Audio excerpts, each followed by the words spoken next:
So on today's Impact Sessions, I'm delighted to introduce Paul Fernandez. Paul's co-founder of a business called The Growth Guys. Got quite a cool brand about them, and they're quite niche and new. But we want to talk about that because we've entitled this week's podcast, The Kickstart Plan of a Startup and Scale-Up Business. So without further ado, welcome to the Impact Sessions, Paul. Thanks for having me. It's an absolute pleasure. No problem. I haven't seen you for a little while. Looking good. You feeling all right? Yeah, feeling good, apart from walking up like a gazillion stairs to get here, so I'm perspiring massively. Top floor studio on a warm January, February day is not great, is it? Not the best combo, I've got to admit. Okay, no. So let's kick on and let's see what we can do to inspire our listeners with the Impact Session. So I'm going to ask a series of questions, just have a little conversational chat. I'm really interested because you're a relatively new business, so the startup bit's quite interesting. But also you help businesses, not just from startup, but you also help businesses to scale up. And I'm assuming you got some plans on that side for the Growth Guys yourselves. So just let's see where we go with this in terms of our audience and what we can answer and what sort of things we can inspire them with. So I guess the first thing I want to find out is, obviously you recently founded the Growth Guys.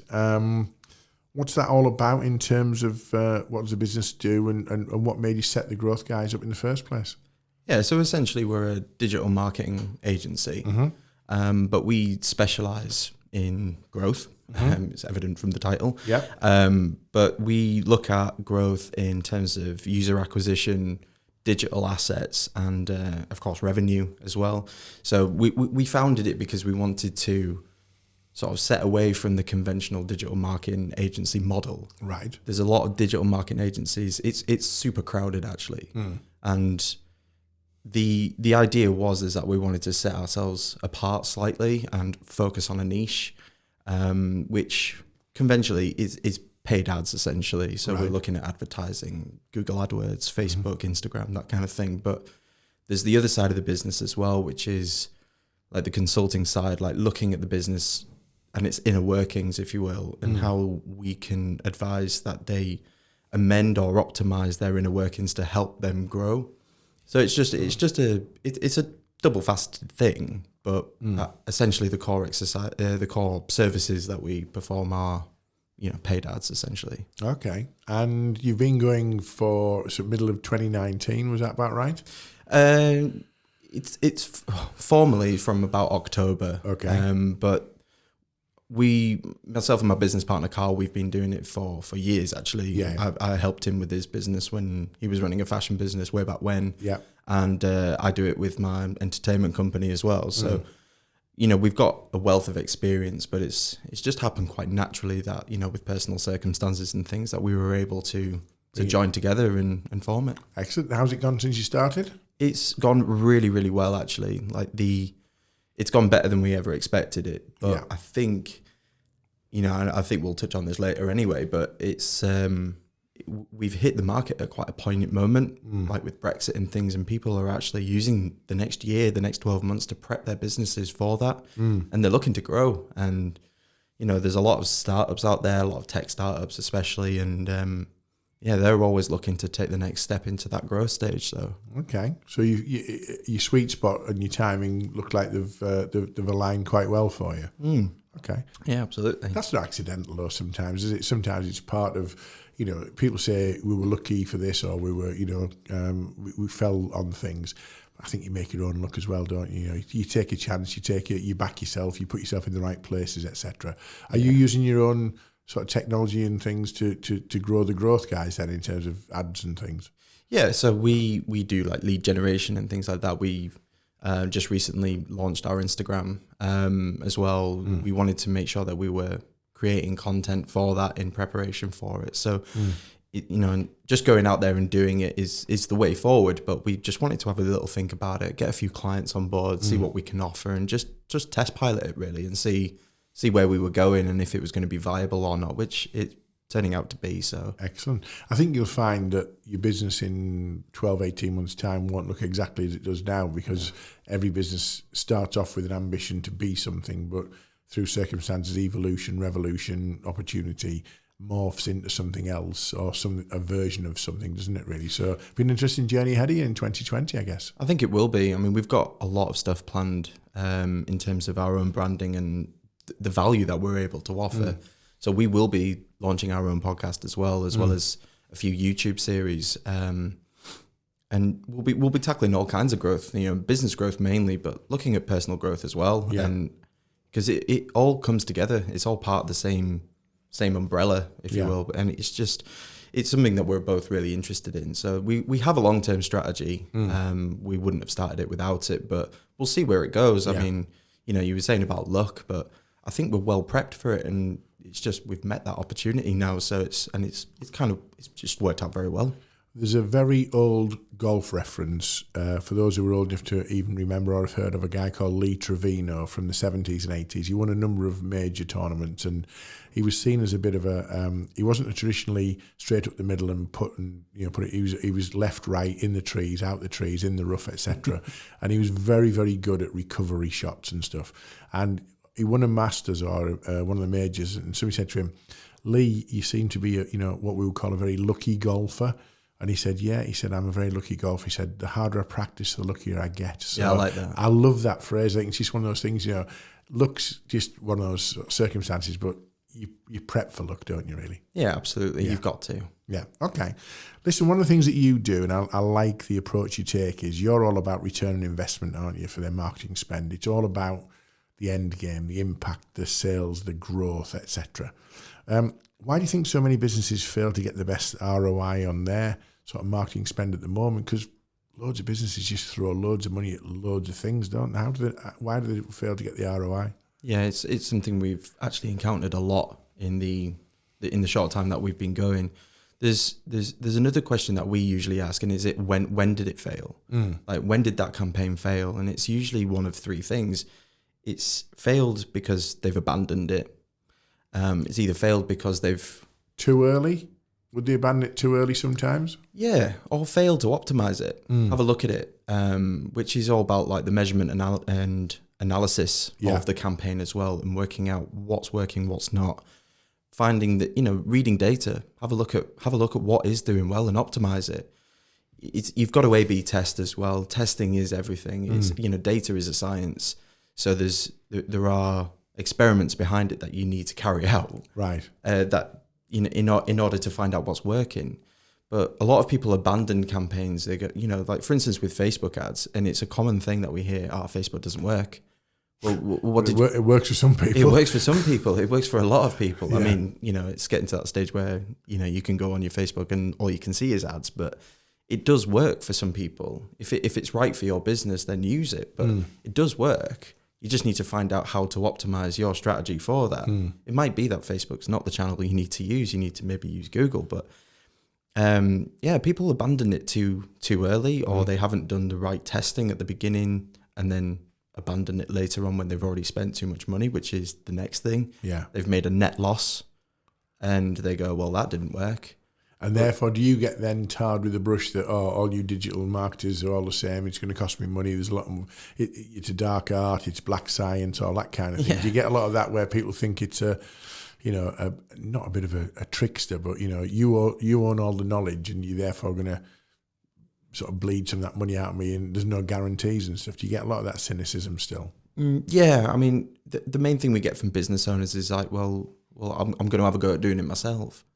And then they fail and then go, well, it doesn't work. And, right. They've kind of got that ego about them where they're like, well, I'm very intelligent and I tried it and I can't do it. But, they've tried once and it hasn't worked. So you wouldn't build your own car, would you, from scratch and expect that you could do a good job? So, it's the same principle, isn't it? If you want to buy something, you buy it from an expert who knows what they're doing because they're doing it all day, every day. And therefore they're going to be, economies of scale and, knowledge and capabilities. Because you're intelligent and, you can adapt to things doesn't mean that you can build the right engine to deliver your ROI and your sort of digital spend, does it really? Yeah, exactly. I mean, I wouldn't try and build a car anyway. No, I couldn't put a shelf up for you wouldn't sleep under a shelf I'd put up, let alone drive a car that I'd built. So I think that's probably something we'll move on from relatively quickly. I love talking to new businesses, and I love the energy of a new business because there's no better time, is there? You've taken a leap. There's a lot of pressures, a lot of differences. You haven't got the paycheck on the 23rd of the month or all those kind of things. What made you sort of jump into the business, and how did you go about securing your first few clients? Because I think from our listeners' perspective, I'm always interested in, and hopefully they're interested in, how do you go about, where do you start? How do you do it? Where do you get your first few clients from? How did you go about that? Well, it's a struggle. Yeah. I hate using the word, but a lot of hustle. A lot of hustle. Phoning up mates that I know that, own shops and clothing lines in York and Leeds, and saying, can I do a bit of work for you? And, I'll do it for free to begin with, and, which is sometimes a mistake to begin with, but I think it's your own personal opinion. I mean, I chose to offer a few things for free just for mates, just to see if it was going to work. Well, you got to build that collateral. You got to build that model. You got to build that kind of capability and trust in your product. And you can't test your product anything other than live, can you? So in some respects, doing something for free is absolutely fine. You've got to be very careful where you make that switch. And I was talking to Katie on one of the earlier podcasts, and she's a passionate freelancer, and she says it's about making sure the value proposition, you don't have rate shame and all that kind of stuff. But sometimes you make the choices, don't you, because you want to build that momentum, collateral, case studies, call it what you will, really, on that basis. Okay. So did you have clients lined up when you were ready to go, or did you launch and then go, oh, what we do now? Well, I'm going to let you into a little secret. Yeah. My business partner, Carl, he has been doing this freelance. He kind of went into it quite naturally as well, and he's been doing it freelance for close to a year. Oh, okay. So he had his freelance clients. So I went about getting my own clients, and we were just going to work freelance side by side. Yeah. And the growth guys wasn't really going to be a thing. And then all of a sudden we were like, well, hang on, what are we doing? Yeah. You do this part of it, I do this part of it. Why don't we work together? Yeah, you service the clients that you've got, and I'll go get us some new ones. Yeah. And then it's kind of happening naturally. So, but yeah, and to get those new clients in, of course, we had to do a couple of things for free, and but it worked out. So, what experience would you want to share with the audience about your startup experience? Then, what do you reckon? What are the things that have stuck with you from sort of just before you started through maybe the back end of 2019 and where you are now? What would you like to share with the audience in terms of that experience? Well, it's a struggle. I've found it personally quite challenging from a mental perspective as well. Yeah. I listened to the podcast with Anna actually about mental health and things, and it does really take a strain on you. You start doubting yourself when you've never doubted yourself before, and you've gone out of that security of being in the 9-to-5 job all of a sudden, and then you're in this whole new business, and you've got to get yourself out of bed. You got to make your bed. Yeah, you've got to make your bed. That's the first thing you've got to do. Right. And it's like, oh, actually, well, get out and make your bed. Go out, get down and make a cup of tea. Yeah. If you can do those things in the first 5 minutes, and then you're onto a winner. Yeah. Because you're out of bed and you're like, well, I might as well do some work now. As opposed to thinking, oh, I'll get up in a minute. Yeah, exactly. Like, I'll snooze button. Yeah. Like, that did happen for the first couple of weeks, I've got to admit. Right. But I'm only human, so I was like... I tell you what, you can't snooze button through life in terms of running a business, though, can you? Because if you snooze button on that basis, you're never really going to get that momentum, are you? So it's profound but true, isn't it? Yeah, it is, yeah. Life's not a snooze button. I've just made up a new motivational quote. That's got to go on a T-shirt.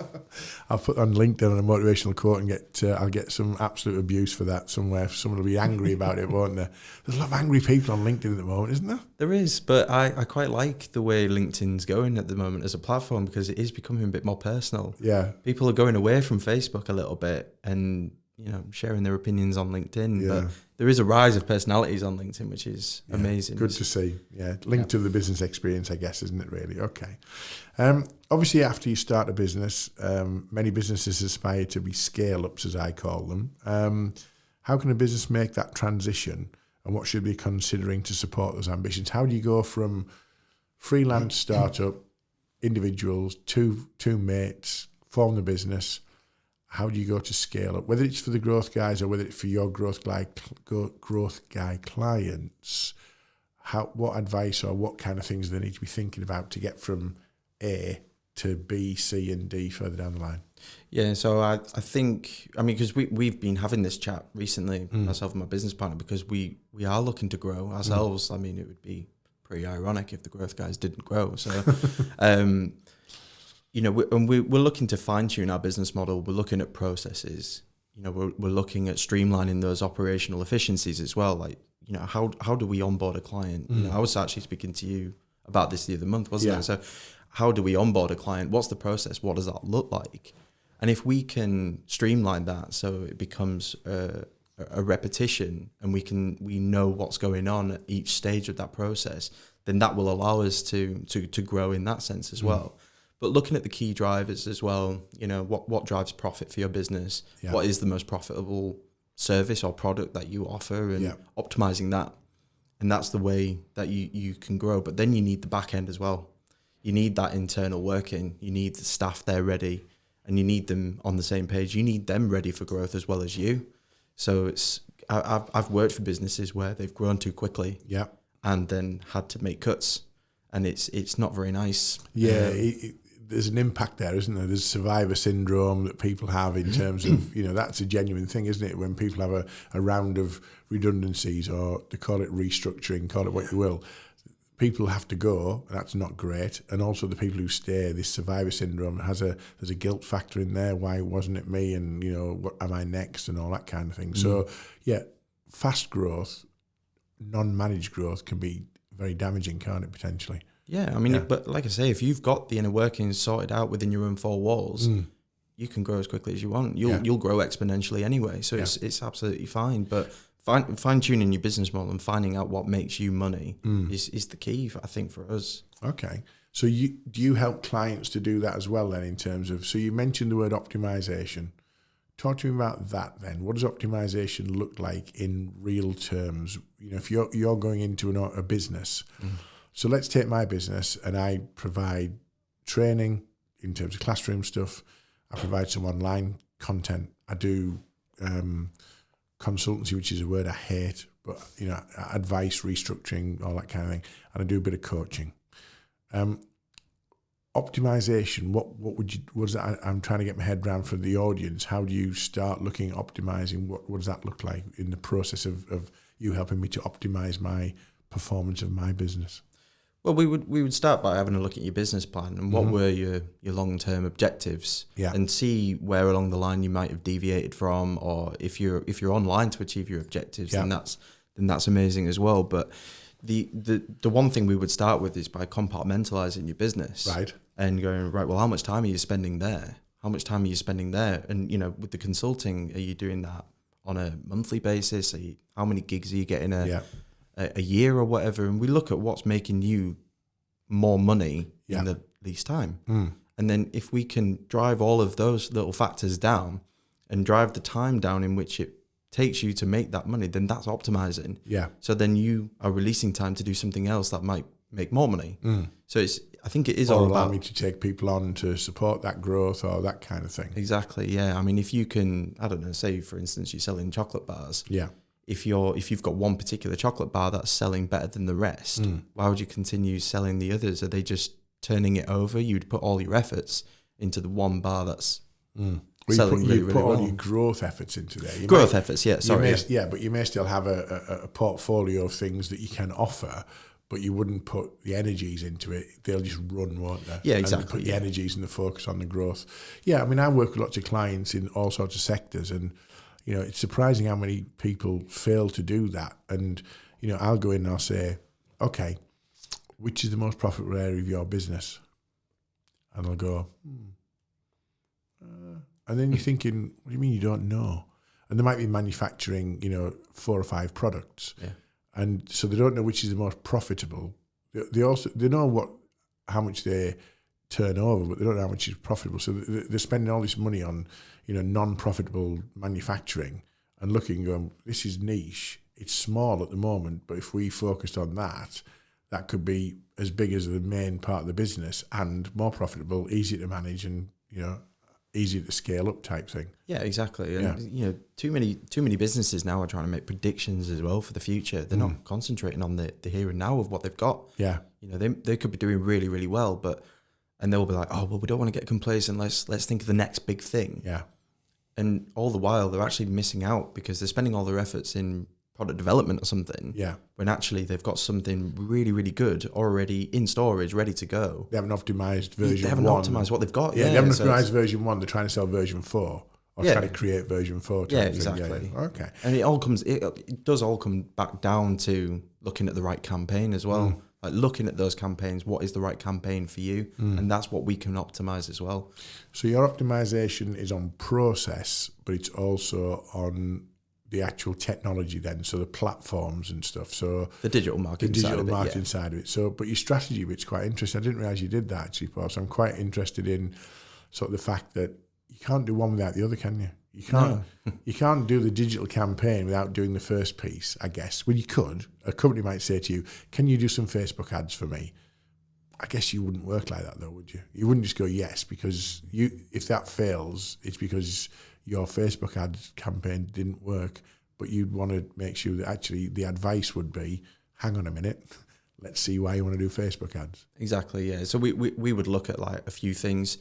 Firstly, do we want to work with them? Some people, you just don't want to work with them. You're not the right fit. Yeah. And I think that's really important. You've got to be able to at least have that working relationship, open and honest and transparent, because that's what we are. We're quite black and white with things. Yeah. We're honest about it. You've got to make sure as well that the product or service is marketable, because half the time it's not. Oh, I like you've solved a problem that doesn't exist. I love those. Yeah. Where somebody, a mad inventor goes on, Dragon's Den or in America Shark Tank, I think it's called, and they've got a real solution and they're passionate about it. They've sold the house and maybe a second kidney or whatever, and they're saying, "I've invested my life's work in this particular solution."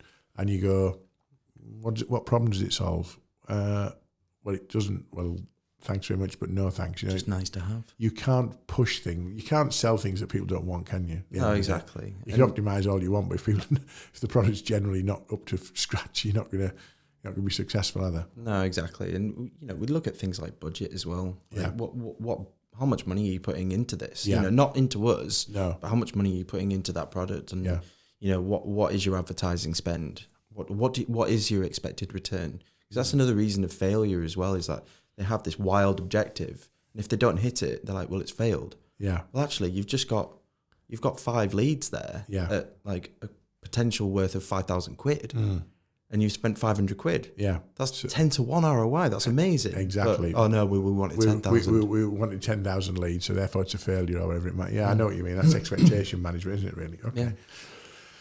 Is there anything happening in technology that's helping to drive kind of optimization and things? The AI and algorithm stuff, or those kind of areas. What is anything making your job easier? Is anything making your job harder? Is anything making the job different for business owners to try themselves? It's an area, AI. I mean, you touched on that. It's still an area that I'm a little unsure on, to be honest, and it's something I'm keen to learn about. AI is going to be the future. It's already taken parts of things like Amazon. It's already working there. AI, I do know it is working within the inner workings of Facebook and Instagram. We already know that. It's already making like predictions of behaviors and things like that.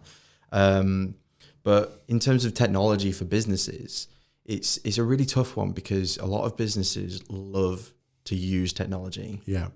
And they end up leading with it. Right. And it's a real problem because it ends up harboring them rather than helping them. Yeah, they're sort of tied into the fact that it's that technology. We have to use that technology. Yeah. Or our competitors are using that, so we must use it. Yeah. Or like a CRM system like Salesforce, for instance. Yeah. Like, oh, well, they're using it, so we should be using it. Well, hang on, it's about 10 grand a month or whatever. It's we can't afford that. Yeah. Oh, but they're using it. So they'll spend the money on something they don't need, at the expense of optimizing something that they should be optimizing. For example, just making generally good decisions or not decisions, isn't it, on that basis, I guess? Well, they just forget their objectives. Yeah. It's like, well, what's our objectives? Does this technology, is it in line with our objective? Is it going to help us? Yeah. And if the answer is no, then don't even bother. But if you've got a particular objective and and you've taken some advice on that as well, read the questions, the frequently answered questions. Yeah. Ask someone else who's using it. Go on a forum, ask see how it can help you. It's not about other people. There's no need to buy blind these days, is there? Because there's always a forum, there's always a YouTube channel, there's always some kind of feedback on anything. Literally, if you want to buy a chest freezer, if you're that way inclined and you want to read about the chest freezer, I just go and buy a chest freezer, to be fair. But if you want to buy a chest freezer, then you can look on the reviews, the forums, you can post a question and get thousands of answers. You can look on Trustpilot and all those kind of things. So yeah, if you want to find out, you can find out, can't you? Really? So yeah, I guess do with the chest freezer as well. Yeah, right, there you go. Well, I haven't got a spare one, but there you go. I think the issue with technology is more about how people are using it, isn't it? Really, in terms of the information that they're gathering and what they're doing and how they're using it. But yeah, I still think you should pay for expertise and use the word optimization. And I look at it and go, yeah, I kind of get it, but I'd rather you did it than me, because you get it every day. And I'm thinking I could make it work, I could understand it, but I've got a business to run. So why wouldn't you? People outsource HR, IT, outsource sales, they outsource all sorts. Why wouldn't they outsource their optimization of their digital spend, really? Yeah, I mean, people take outsourcing too far sometimes. You mentioned HR. It's like, why would you ever outsource HR? It's human. You've got to be, I think, within the workplace. It's always a good investment to have people in the workplace. It is, but certain businesses are not big enough to have that sort of facility. But outsourcing as a model works really well, has done for 20 years. It's more and more popular. People have virtual assistants, virtual PAs. So I think harnessing that for your business growth, for yourselves, might be quite a good opportunity to have a conversation with, saying about, you're outsourcing your IT support, you're outsourcing your telephone call handling, you're outsourcing. There's no difference to outsourcing, because you obviously value expertise. Yeah. There's no harm in outsourcing the expertise from a digital campaigns point of view around advertising revenues and returns, I guess. So, okay. In your relatively short time as growth guys, but also your experience as somebody being in the workplace for a while, what do you reckon stops businesses from growing to their full potential? And what can they do to remove those barriers? Well, I touched on it earlier, and I think it's internal. Like the majority of problems majority of barriers to growing is internal. Right. They haven't, there's things like, creating like a silo effect of information and it passing down through layers and layers of rank, I guess, and people not being on the same page as well. Like, the frontline staff are not in tune with what the managing directors are doing, and there's always a difference of opinion. So I would say, like, involve your staff. Yeah. Involve your staff in your growth plan. If you've got a plan, see what they think. It's like with technology as well. Involve them in that choice as well. But in terms of barriers, like, involve them. Shut down the barriers a little bit. Have less meetings. Yeah. Stop patting yourselves on the back. Right. Less high impact meetings. Like, just do it once a week and then check if you're still on course for the week of your objective. Get rid of that. But it's like speed as well, the speed of growth. Some people try and grow too quickly, but they don't have that infrastructure in. It's like, well, set the pace and make sure that you can have those people on board to help you with that journey. I class it as the what if moment. I do a lot of work around sort of business processes, particularly around the sales cycle. And somebody might say they're ambitious to grow and do this, do that, do the other. And I'll say, what if? So what if we generate a shed load of new customers suddenly overnight over a short period of time, and let's say you're manufacturing automatic doors or whatever. Could you cope with that growth? No. Well, we need to manage that growth. So it is about setting expectations, isn't it, really? I like the idea about the internals being about communication. I work with organisations, medium-sized ones particularly, and I'm passionate about communication. I'm passionate about making sure everybody's on the same page, but in the right way. Meetings are not necessarily always the right way of doing it. There's an old book called The 1 Minute Manager. It's as relevant today as it was when it was written, probably in the 80s. I don't know when it was written. It's been around a long time, probably longer than that. Just short, sharp, high-impact interventions. We're all on the same page, what we're doing. And that should be, what are you working on? What do I need to know? What help do you need? Crack on. Yeah. I mean, I love that book. I got that book a few years ago and read it in one go. I didn't put it down. Yeah. But there's a guy called Tim Ferriss. Have you heard of him? Yeah. He runs his own podcast and has written books and things. And I was reading his 4-hour work week or 4-hour work day. Sorry. Yeah. And he 4-hour work week's quite good, isn't it? That I think it even might be 4-hour work week. I think because he goes on about outsourcing everything. But he says, what can be done in a meeting can be done in a phone call. What can be done in a phone call can be done in an email, and email, text, whatever. And it's just bringing those processes down. It's like, why do you need a meeting every 5 minutes? It's the fewer meetings and the more action taken, you're going to grow quickly automatically. So okay. So we're at the relatively start of 2020, so back end of February. And what does 2020 hold for the growth, guys? What's your plans? Where do you see yourself being at the end of the year? I see us possibly doubling in size. Okay. A couple of more people to help us, with our process tasks. Mm-hmm. Will that be delivery stuff then, as in the nuts and bolts of doing the doing, or...? Well, we've identified that we'd probably like the onboarding and the business development side, so that there's more time for us to actually execute the strategies. Yeah. Because at the moment it's very 50-50. But so we would like someone to come on board and do that. Later on in the year. But we've got a podcast coming out probably around April time. Excellent. So that's what's the gist of that going to be then, Paul? What's the sort of purpose or content of your podcast likely to look like? So each episode's going to be like a different element of digital marketing or personal growth, and how businesses can harbour growth within their business. Okay. We're also going to be doing various interviews sporadically with people who have either like success stories or people who have found growth difficult or good business leaders or whatever. Excellent. And also we're releasing a YouTube series, so short 10-minute videos of like tips and hacks, if you will. Okay. Don't really like using the word hacks, but it is quite a... Yeah, it's shortcuts, I think you might use. Would you use shortcuts or...? I guess I'm moving more to like... To say about a hack is more like, what can you...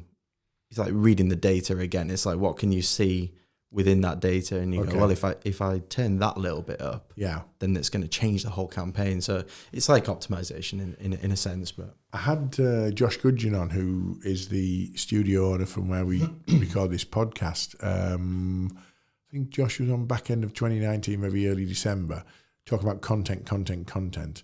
And he was saying, it is about just creating content, giving stuff away free, getting people aware, building I think he used the word tribe, a tribal following for you and your content, your brand, etc. So I really like the idea of that. You're going to share, potentially you're going to share some of your tips that you should be charging for, but you're not really. You're sharing your tips that people go, these guys know what they're doing. So when I'm ready to buy, where am I going to go?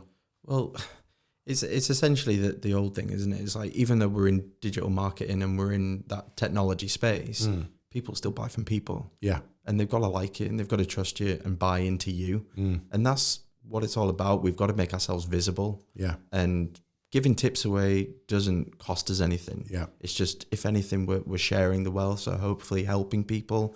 But one tip's not going to grow your business. It's just, but if you've got a series of them. But it does also demonstrate credibility, doesn't it, in terms of, you guys seem to know what you're talking about, and therefore when I'm ready to buy. You've mentioned a couple of books earlier and sort of references to authors and things. I can't remember the name of the author. Oversubscribe, have you come across that book? Not one that I'm familiar with. We'll talk to Josh about it. He's a big fan. Oversubscribe is a book which is about building a platform essentially where you are seen as an expert, a thought leader, someone of influence in a particular sphere or circle. So in your case, digital marketing. And then it's almost like build it and they will come. So people come to you and allows you then at that stage to have the advantage of either choosing to work with people or not, rather than saying we need to pay the bills. And also having people come to you who you want to work with, the types of clients you actually want to work with, not just anyone and everyone. So that's a really good book. I cannot remember the name of the author, but I think Josh probably referenced it on an earlier podcast, but Oversubscribed is the name of the book. I'm sure you could find it if you're looking at it. It's a really good read for an aspiring kind of business who's looking to grow, because it just gives you a lot of free tips on, you know what, how do you make people aware of you, and how do you stand out in a competitive marketplace? Okay. Last thing, I always like to finish with a bit of a golden bullet or a golden thread sort of question. If there's one tip you give the podcast listeners about business growth, particularly, say, digital, which is your sphere of influence, what would that be? Measure and analyze everything. It's got to be done. Testing is the foundation of any campaign. And if you're not testing, if you're not experimenting, you're not going to find out what works. So just going in blindly is, quite frankly, foolish. You've got to test. So measure and analyze data. Get used to reading data. Yeah, it's going to work. And I guess if they don't know how to do that, they can talk to Paul at the Growth Guys. They certainly can. Yeah. Okay, good stuff. Well, listen, it's been an absolute pleasure. It's been a little while since we've seen you, but great to see the Growth Guys kicking off really well and starting 2020 with a bang as well. Thanks for being a guest on the Impact Sessions, and thanks for sharing all these tips for our listeners. Thanks very much for having me. It's been a pleasure. Excellent, no problem. Thank you.